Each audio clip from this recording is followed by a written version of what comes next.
దేశం అభివృద్ధి చెందాలంటే జనాభా ఎంత ఉందో స్పష్టమైన లెక్క తెలియడం ఎంతో ముఖ్యం. ఎందుకంటే సంక్షేమ పథకాల అమలు సహా అనేక అంశాలకు జనాభా లెక్కలే ప్రామాణికం.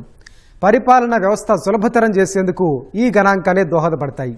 5 ఏళ్ల క్రితమే జనగణన జరగాల్సి ఉన్న కరోనా కారణంగా వాయిదా పడింది.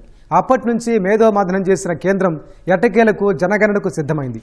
2027 నాటికి జనాభా లెక్కలు పూర్తి చేయాలని లక్ష్యంగా పెట్టుకుంది. అందులో భాగంగానే ఏప్రిల్ 1 నుంచి జనగణన చేపట్టేందుకు రంగం సిద్ధమైంది. అయితే ఈసారి 2 విడతల్లో పూర్తి డిజిటల్ విధానంలో వివరాలు సేకరించనున్నారు. మరి జనాభా లెక్కల సేకరణలో కేంద్రం మార్గదర్శకాలేంటి? ప్రజల నుంచి ఎలాంటి వివరాలు సేకరించనున్నారు? డిజిటల్ సెన్సస్ చేయడం వల్ల ఉపయోగాలేంటి?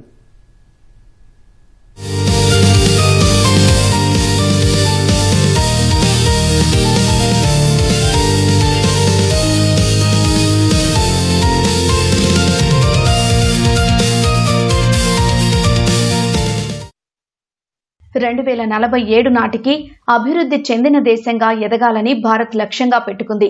ఆ దిశగా అన్ని రంగాల్లో పురోగతి సాధించే దిశగా వేగంగా అడుగులు వేస్తోంది. తగిన ప్రోత్సాహకాలు కూడా అందిస్తోంది. కానీ వాటన్నింటికీ జనాభాయే కీలకం. అందుకోసమనే దేశంలో ప్రతి 10 ఏళ్లకు ఒకసారి జనాభా లెక్కలు సేకరించడం ఆనవాయితీగా వస్తోంది. అయితే కరోనా మహమ్మారి కారణంగా 2021లో జరగాల్సిన జనాభా లెక్కల సేకరణకు ఆస్కారం లేకుండా పోయింది. ప్రస్తుతం అలాంటి పరిస్థితులు లేవు. పైగా దేశం అభివృద్ధి చెందాలంటే జనాభా లెక్కలు కీలక పాత్ర పోషిస్తాయనేది నిపుణులు చెబుతున్న మాట. అందుకే వీలైనంత త్వరగా జనగణన పూర్తి చేయాలని కేంద్రం భావిస్తోంది. అందులో భాగంగానే 2027 నాటికి జనగణన పూర్తి చేసేలా నోటిఫికేషన్ కూడా జారీ చేసింది. ఫలితంగా ఏప్రిల్ 1 నుంచి జనాభా లెక్కల సేకరణ ప్రారంభం కానుంది. అది కూడా డిజిటల్ విధానంలో.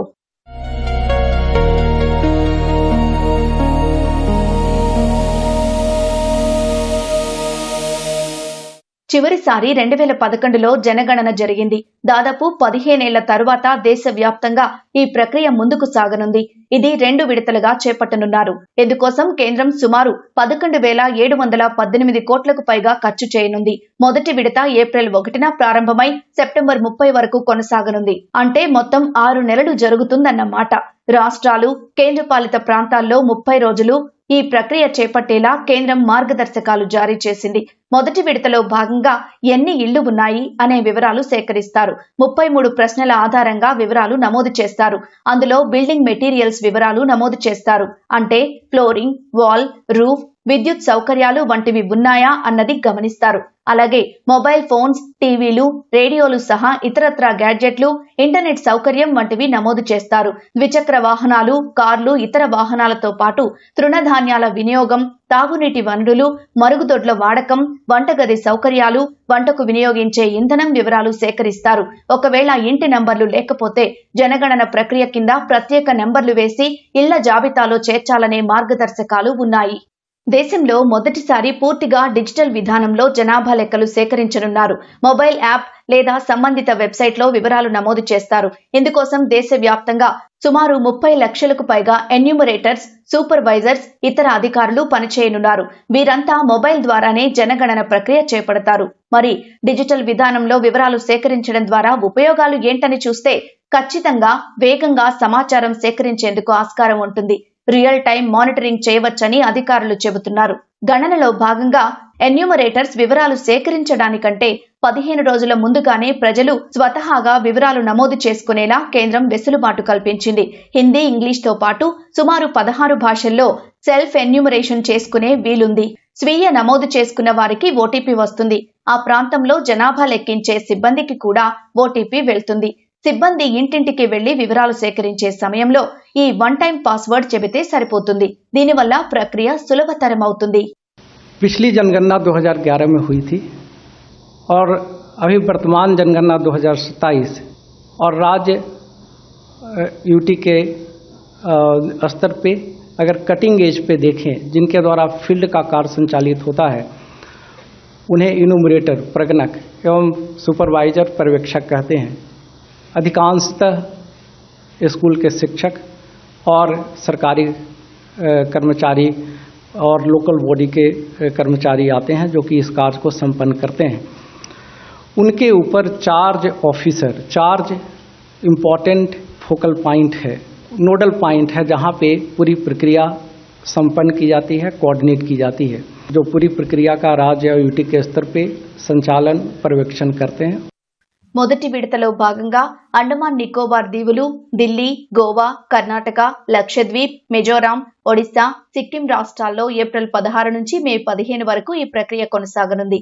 ఏపీ, మధ్యప్రదేశ్, అరుణాచల్ ప్రదేశ్, చండీగఢ్, ఛత్తీస్గఢ్, హర్యానాలో మే 1 నుంచి 30 వరకు, తెలంగాణలో మే 11 నుంచి జూన్ 9 వరకు వివరాలు సేకరించనున్నారు.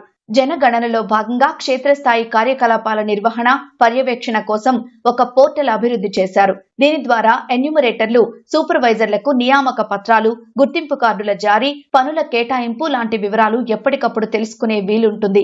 వెబ్ మ్యాపింగ్ అప్లికేషన్ సహాయంతో హౌస్ లిస్టింగ్, బ్లాక్ల విభజన, డేటా భద్రత కోసం అవసరమైన అన్ని చర్యలు తీసుకుంటున్నట్లు అధికారులు వెల్లడించారు. అలాగే 2025 నవంబర్లో రాష్ట్రాలు, కేంద్రపాలిత ప్రాంతాల్లోని సుమారు 5,000 బ్లాకులలో జనగణన మొదటి దశ కోసం ప్రీ టెస్ట్ నిర్వహించారు. సిబ్బందితో పాటు రాష్ట్ర అధికారుల నియామకం, శిక్షణ, ప్రశ్నావళి, సంబంధిత యాప్, పోర్టళ్ల వినియోగాన్ని పరిశీలించారు. డేటా సేకరణ నుంచి డేటా ప్రాసెసింగ్ వరకు అన్ని రకాల కార్యకలాపాలు నిశితంగా పరిశీలించి ప్రక్రియ సజావుగా సాగేలా ప్రణాళిక రూపొందించారు. జనగణన చేపట్టే సిబ్బందికి నిపుణులతో శిక్షణ అందించారు. మొదట 100 మంది జాతీయ స్థాయి సిబ్బందికి ట్రైనింగ్ ఇచ్చారు. వారి ద్వారా 2,000 మంది మాస్టర్ ట్రైనర్లకు తర్ఫీదు ఇచ్చారు. వారి ద్వారా 45,000 మంది ఫీల్డ్ ట్రైనర్లకు శిక్షణ ఇచ్చారు. ఈ ఫీల్డ్ ట్రైనర్లు బ్యాచ్ల వారీగా దేశవ్యాప్తంగా ఉన్న ఎన్యూమరేటర్లు, సూపర్వైజర్లకు శిక్షణా కార్యక్రమాలు నిర్వహించినట్లు సంబంధిత అధికారులు చెబుతున్నారు.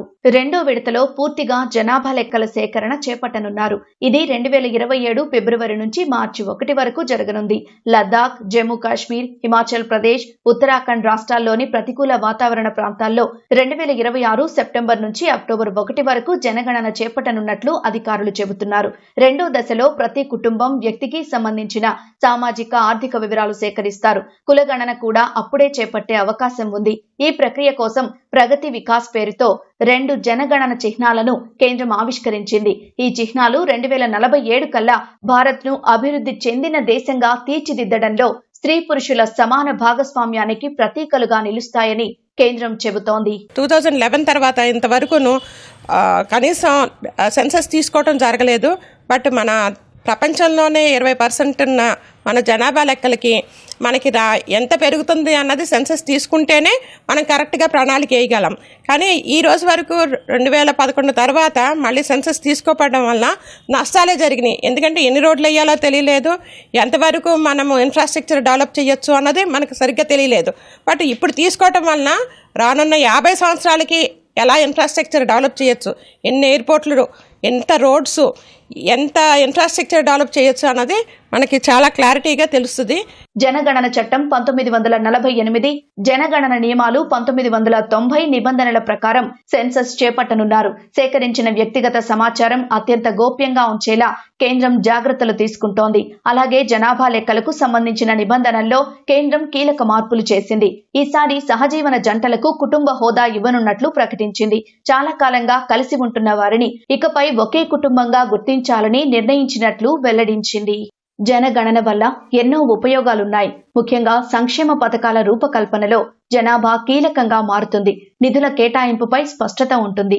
వ్యాపార, పారిశ్రామిక ప్రణాళికలకు దోహదం చేస్తుంది. వీటితో పాటు విద్య, వైద్యం, వ్యవసాయం సహా మౌలిక సదుపాయాల కల్పన మెరుగుపడడానికి దోహదం చేస్తుంది.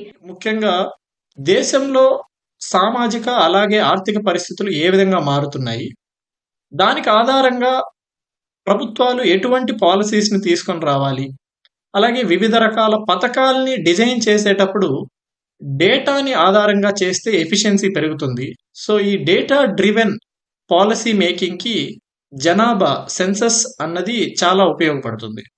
దాంతోపాటు డిజాస్టర్స్ జరిగినప్పుడు, నేచురల్ కెలామిటీస్ వచ్చినప్పుడు వెంటనే సహాయాన్ని అందించడానికి ఇప్పుడు చేయబోయే geo tagging, house hold recognition ఇట్లాంటివి ఉపయోగపడతాయి. దాంతోపాటు పాలసీలో ఉన్న ఎర్రర్స్ని కరెక్ట్ చేయడానికి, ఫాల్స్ క్లెయిమ్స్ అలాగే ఎక్స్క్లూజన్స్ని రిమూవ్ చేయడానికి కూడా ఈ డేటా అన్నది మనకు ఉపయోగపడుతుంది. ముఖ్యంగా ఈ ఆధార్ డేటాని అలాగే ఓట్ డేటాని, మనకు ఏదైతే ఈ ఓటింగ్ డేటా ఉంటుందో వాటిని కూడా సరిచేయడానికి మనకు ఈ డేటా ఉపయోగపడుతుంది. ఇటీవల లోక్సభ, శాసనసభ స్థానాలు 50% పెంపు విషయం కూడా తెరపైకి వచ్చింది. ఈ ప్రక్రియలో జనగణన కీలకం కానుంది. దేశంలో ఇప్పుడు జరగబోతున్నది 16వ జనగణన. ఇప్పటికే 140 కోట్లకు పైగా జనాభాతో ప్రపంచంలోనే అతిపెద్ద జనాభా ఉన్న దేశంగా భారత్ అవతరించింది. ప్రస్తుత గణన ద్వారా పురుషులు, మహిళలు, యువత, ఉద్యోగులు ఎంతమంది ఉన్నారు, ఎలాంటి పథకాలు అందుతున్నాయి, ఇంకా ఎలాంటి ప్రయోజనాలు అందించాలి అనే వివరాలు తెలుస్తాయి. ఫలితంగా వికసిత్ భారత్ 2047 లక్ష్యానికి ఇది ఎంతగానో దోహదం చేయనుందని నిపుణులు అభిప్రాయపడుతున్నారు.